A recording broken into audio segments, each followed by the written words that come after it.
Assalamualaikum warahmatullahi wabarakatuh. Yang terhormat Ibu Zuhriya Hidayati MAPD selaku dosen pengampu mata kuliah evaluasi pembelajaran. Saya Rizka Fazira dari program studi pendidikan agama Islam semester 5A membuat video ini untuk memenuhi ujian tengah semester ganjil mata kuliah evaluasi pembelajaran. Pertanyaan pertama adalah alasan evaluasi pembelajaran. Evaluasi merupakan sebuah proses penyimpulan akhir yang produknya berupa keputusan terkait dengan proses yang telah dijalani melalui pengukuran dan penilaian yang didapat dari tes.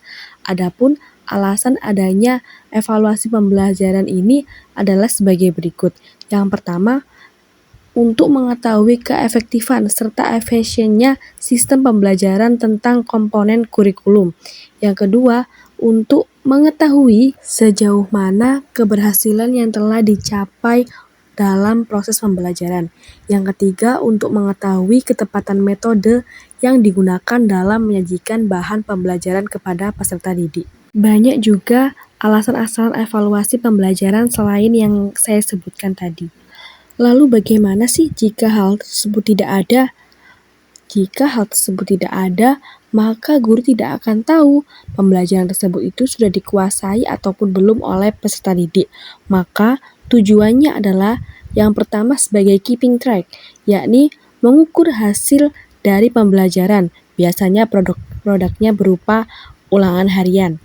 Yang kedua sebagai checking up, yakni mengetahui ketercapaian dengan tujuan mencari kelemahan dalam proses pembelajaran. Yang ketiga ada finding out, yakni mendeteksi penyebab kelemahan tersebut. Yang keempat ada summing up, untuk menyimpulkan tingkat penguasaan. Apakah peserta didik ini sudah menguasai atau belum materi yang telah diberikan oleh pendidik. Biasanya produknya ini berupa raport. Namun, evaluasi ini tidak hanya melulu untuk peserta didik, namun juga diperuntukkan untuk pendidik, lembaga, dan juga orang tua. Pertanyaan kedua, sekilas tentang evaluasi pembelajaran kurikulum 2013 atau K13. Penilaian autentik. Penilaian autentik merupakan proses evaluasi untuk mengatur kinerja prestasi, motivasi, dan sikap peserta didik pada efektivitas yang relevan dalam pembelajaran. Jenis-jenis penilaian autentik sebagai berikut. Yang pertama ada penilaian kinerja, yang kedua penilaian proyek, yang ketiga penilaian portofolio, dan yang terakhir ada penilaian tertulis. Yang pertama ada penilaian kinerja.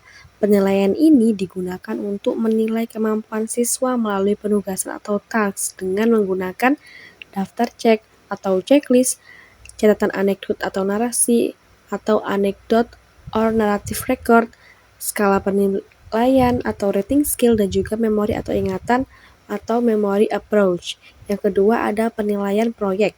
Penilaian terhadap tugas yang harus diselesaikan oleh peserta didik, mulai dari perencanaan, pengumpulan data, pengorganisasian, pengolahan, analisis, dan juga penyajian data. Biasanya, guru memberikan kegiatan membuat miniatur jembatan atau bangunan dengan memanfaatkan konsep gaya.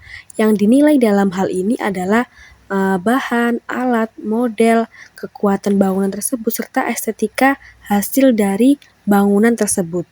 Yang ketiga ada penilaian portofolio, yakni penilaian ini dilakukan melalui sekumpulan karya yang tersusun secara sistematis dan terorganisasi, guna mengetahui perkembangan pengetahuan dan keterampilan peserta didik dalam suatu bidang tertentu.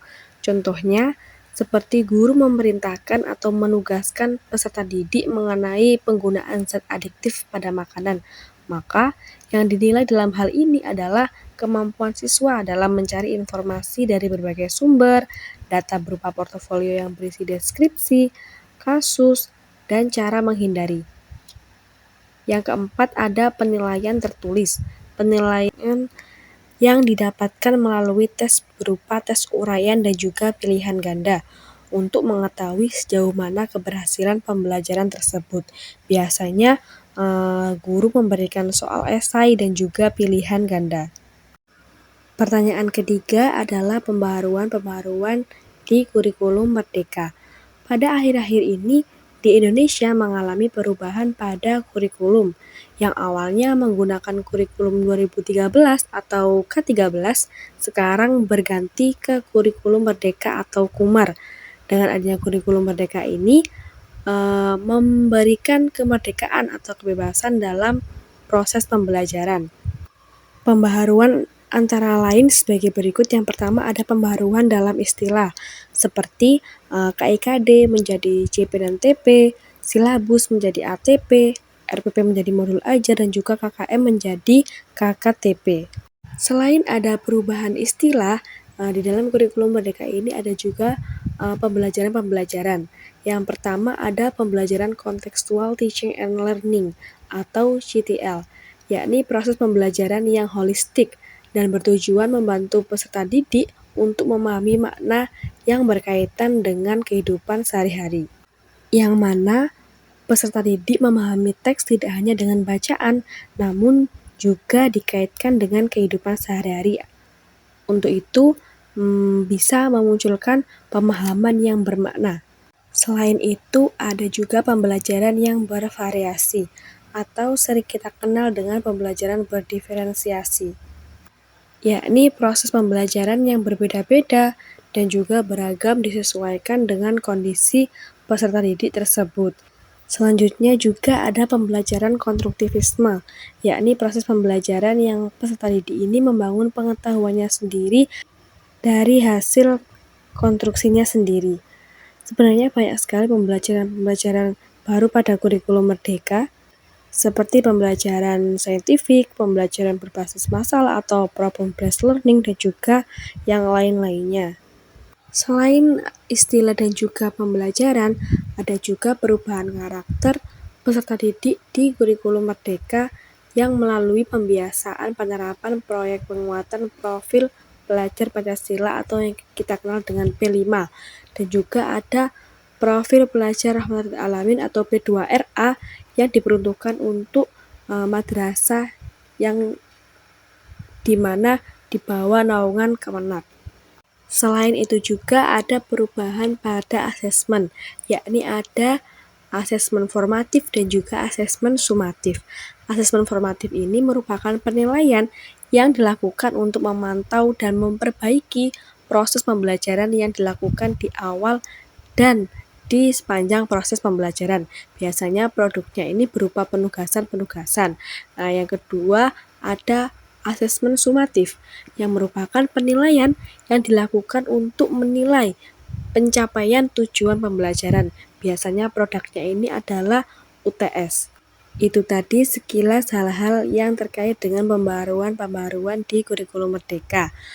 Demikian video dari saya. Apabila ada tutur kata yang kurang berkenan, mohon dimaklumi. Terima kasih. Assalamualaikum warahmatullahi wabarakatuh.